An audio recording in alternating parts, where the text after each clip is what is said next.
अष्टावक्र एक महान ऋषि थे जो जन्म से ही शरीर के 8 अंगों से टेढ़े मेढ़े थे। शरीर भले ही विचित्र था, लेकिन उनका ज्ञान गहरा और विलक्षण था। उनके पिता कहुड़ ऋषि वेदों के विद्वान पंडित थे। वे अपने ससुर उद्दालक ऋषि के आश्रम में पत्नी सुजाता के साथ रहते थे और रोज रात भर वेदों का पाठ करते थे। जब सुजाता गर्भवती हुई तो उनका बच्चा गर्भ में ही वेदों को सुनने लगा। एक रात उसने गर्भ से ही कह दिया कि पिताजी, आप वेद तो पढ़ते हैं लेकिन सही उच्चारण नहीं करते। आपकी कृपा से मैंने गर्भ में ही वेदों का पूरा ज्ञान पा लिया है, लेकिन केवल शब्द दोहराने से ज्ञान नहीं मिलता। ज्ञान और सत्य तो आत्मा में होते हैं, न कि शब्दों में। यह सुनकर पिता कहोड़ और उनके साथ बैठे ऋषि चौंक गए। कहोड़ को बहुत गुस्सा आया और उन्होंने गर्भस्थ बालक को श्राप दे दिया। जैसे तू बक्र वाणी करता है, वो वैसे ही तू और जगह से बक्र होकर जन्मेगा। समय आने पर बच्चा पैदा हुआ और सच में उसका शरीर और जगह से टेढ़ा था, इसलिए उसका नाम रखा गया अष्टावक्र। अष्टावक्र के जन्म से पहले ही उनके पिता कहोड़ धन की जरूरत के कारण राजा जनक की सभा में शास्त्रार्थ करने चले गए। वहाँ एक बड़ा आयोजन हुआ था। राजमहल के सामने हजारों गाय जिनके सींगों पर सोना चढ़ा हुआ था और गले में हीरे जवाहरात लटक रहे थे। घोषणा थी कि जो विद्वान वाद विवाद में विजय होगा वो वही इन गायों को ले जाएगा और हारने वालों को मृत्यु भी दी जा सकती है। कहोड़ ऋषि का मुकाबला राज के महापंडित बने से हुआ, लेकिन दुर्भाग्य से कहोड़ शास्त्र में हार गए और नियम के अनुसार बंदी ने उन्हें जेल में डुबवाकर मरवा दिया। कई दिन बीत गए लेकिन कहोड़ वापस नहीं लौटे। यह देखकर उद्दालक ऋषि अष्टावक्र नाना ने खोज करवाई और पता चला कि कहोड़ की मृत्यु बंदी के हाथे हो चुकी है। यह दुखद सत्य अष्टावक्र से छुपा लिया गया और वह अपने नाना को ही अपना पिता समझता रहा। 12 साल बीत गए। अष्टावक्र ने न केवल घर में ज्ञान पाया था, बल्कि आश्रम में भी लगातार पढ़ाई करके वह एक महान विद्वान बन चुका था।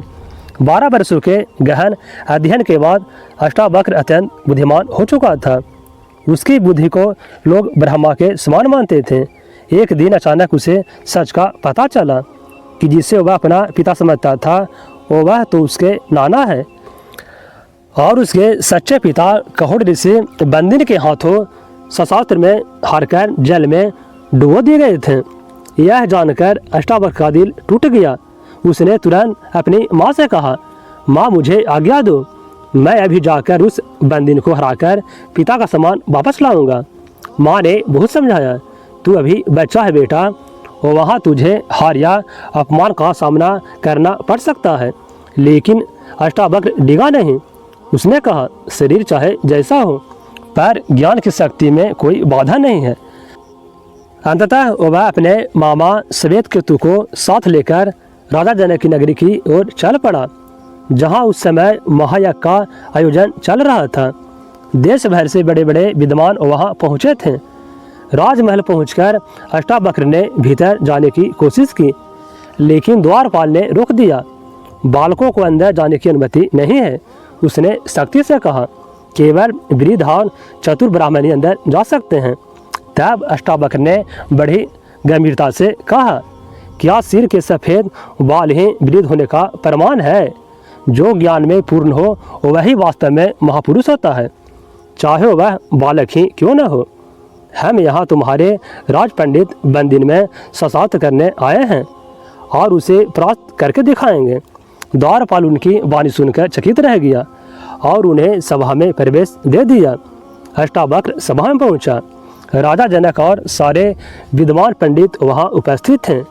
जब लोगों ने देखा कि यह बालक और जगह से टेढ़ा है, उसका चलना भी अजीब है, तो पूरी सभा हंसी से भर गई। हर कोई उसका मजाक उड़ाने लगा, पर अष्टावक्र भी मुस्कुराया और खिलखिलाकर हंस पड़ा। राजा जनक को आश्चर्य हुआ। उन्होंने पूछा, बालक, सब तो तुझे देखकर हंस रहे हैं, पर तू क्यों हंस रहा है? 12 साल का अष्टावक्र गंभीर स्वर में बोला, राजन, मैं इस सभा पर हंस रहा हूँ जिसमें ज्ञानियों की जगह चमड़े के व्यापारी बैठे हैं। सभा में एकदम सन्नाटा छा गया। सारे पंडित शर्मिंदा, कुछ क्रोधित हो गए। राजा जनक ने फिर पूछा, धृष्ट बालक, तू कहना क्या चाहता है? अष्टावक्र ने बिल्कुल शांत भाव में उत्तर दिया, राजन, बात सीधी है। यह लोग मेरे टेढ़े शरीर को देख रहे हैं, मेरी आत्मा को नहीं। मंदिर टेढ़ा हो तो क्या आकाश भी टेढ़ा हो जाता है?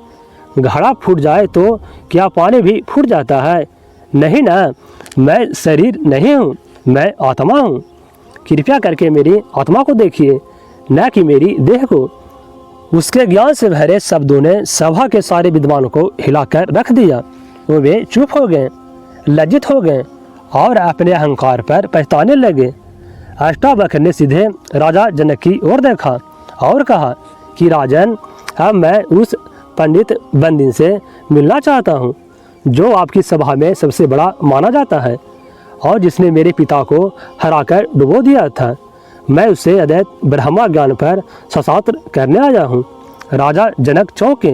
उन्होंने अष्टावक्र को देखकर कहा, बालक, तू बहुत छोटा है, बंदिन बहुत चतुर और तेज है और वह अनेक ऋषियों को पराजित कर चुका है, कहीं तू भी पराजित न हो जाए।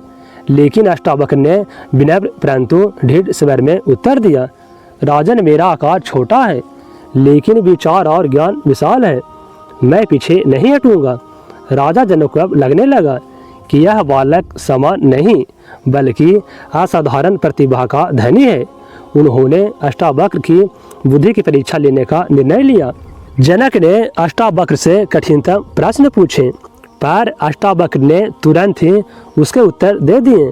राजा जनक अष्टावक्र के तुरंत और सटीक उत्तरों से बहुत प्रसन्न हुआ। वह बोले, हे ब्राह्मण पुत्र, तुम्हारा शरीर भले ही बालक का हो पर ज्ञान में तुम निश्चित ही वृद्धों से बढ़कर हो। अब मुझे पूरा विश्वास है तुम बंदिन से शास्त्रार्थ के योग हो। राजा ने आदर पूर्वक कहा, जाओ सभा में प्रवेश करो, बंदिन वहाँ है। अब तुम्हारा शास्त्रार्थ प्रारंभ हो। बंदिन और अष्टावक्र के गहन शास्त्रार्थ के बाद अष्टावक्र की वाणी और ज्ञान के आगे बंदिन निशब्द हो गया। वह हार चुका था। सभा में कोलाहल मच गया। चारों ओर से एक ही स्वर गुजरने लगा, अष्टावक्र की जय हो, धर्म की जय हो। राजा जनक और सभी विद्वान ब्राह्मण हाथ जोड़कर अष्टावक्र को प्रणाम करने लगे। सबको लग रहा था सच्चे ज्ञान की जीत हुई है और अहंकार की हार हुई। बंदिन की हार के बाद अष्टावक्र ने सभा में कहा, इसने जैसे मेरे पिता और अन्य ब्राह्मणों को जल में डुबोया, वो वैसे ही से भी डुबो दिया जाए। सभा चुप थी, पर राजा जनक भी मौन थे। अष्टावक्र को यह चुप्पी अपमान जैसी लगी। वह बोला, राजन, आप आज्ञा क्यों नहीं देते? चुप रहना क्या अन्याय को मौन समर्थन नहीं है? राजा जनक ने विनम्र स्वर में बोला, हे ब्राह्मण पुत्र, आप तो साक्षात ब्रह्मा के समान है। आपके तेज, आपकी मेधा अग्नि और सूर्य से भी प्रखर है। आपने जो आज्ञा दी है मैं उसका समर्थन करता हूँ। अब सबकी नज़र बंदिन पर थी। बंदिन शांत स्वर में बोला, मैं यह दंड स्वीकार करता हूँ क्योंकि इससे मुझे मेरे पिता देवता वरुण के दर्शन होंगे। यह मेरे लिए वरदान होगा। फिर वह अष्टावक्र की ओर मुड़ा और बोला, हे ऋषि अष्टावक्र, आप ज्ञान के सूर्य हैं और आपके तिल से अज्ञान का अंधकार दूर हो चुका है। मैं जाते जाते आपको एक वरदान देता हूँ कि अभी इसी क्षण आप अपने पिता ऋषि कोहड़ों को फिर से जीवित अवस्था में देखेंगे और उनके साथ अन्य सभी ब्राह्मण भी जल से बाहर आ जाएंगे और उसी क्षण सबके सामने जल से एक अद्भुत दृश्य प्रकट हुआ। ऋषि कहोड़ और अन्य ब्राह्मण जल से साक्षात बाहर निकल आए। सभी ब्राह्मणों ने राजा जनक और अष्टावक्र को प्रणाम किया। राजा जनक ने उन्हें बहुमूल्य वस्त्र, आभूषण और सम्मान देकर विदा किया। अष्टावक्र की तेजस्वी वाणी, गहराई से भरे उत्तर और पिता के पुनः जीवन ने राजा जनक को अंदर तक झकझोर दिया। अब वह केवल एक सम्राट नहीं थे बल्कि एक जिज्ञासु शिष्य बन चुके थे।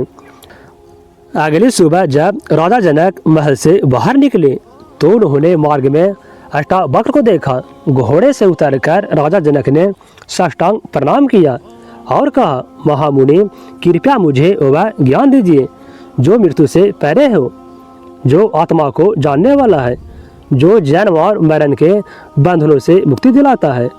राजमहल को विशेष रूप से सजाया गया। अष्टावक्र के लिए उच्च सिंहासन लगाया गया। 12 वर्ष का वह बालक अब गुरु की आसंदी पर बैठा हुआ था। जनक ने हाथ जोड़कर कहा कि हे ऋषिवर, आत्मा क्या है, यह बंधन क्या है, मुक्ति क्या है। तब अष्टावक्र ने कहा, राजन, जब तक तुम स्वयं को शरीर मानते हो तुम संसार में बंधे हो, लेकिन जब तुम जान लेते हो कि मैं केवल साक्षी हूँ, न करता न भोगता, तभी मुक्ति का द्वार खुलता है। आत्मा शुद्ध, शांत, अचल, अजर और अमर है। वह कहीं जाती नहीं, आती नहीं, वह बस है। यह संवाद केवल एक दिन नहीं चला। राजा जनक प्रश्न करते गए और अष्टावक्र उत्तरों में ज्ञान की गंगा बहाते गए। इन गढ़ प्रश्नों और उत्तरों से एक महान ग्रंथ की रचना हुई, जिसे आज हम अष्टावक्र गीता या अष्टावक्र संहिता के नाम से जानते हैं। ऐसे ही कथा के लिए हमारे वीडियो को लाइक करें और दोस्तों हमारे चैनल को जरूर सब्सक्राइब कर लें। तो मिलते हैं एक नई कहानी में। धन्यवाद दोस्तों।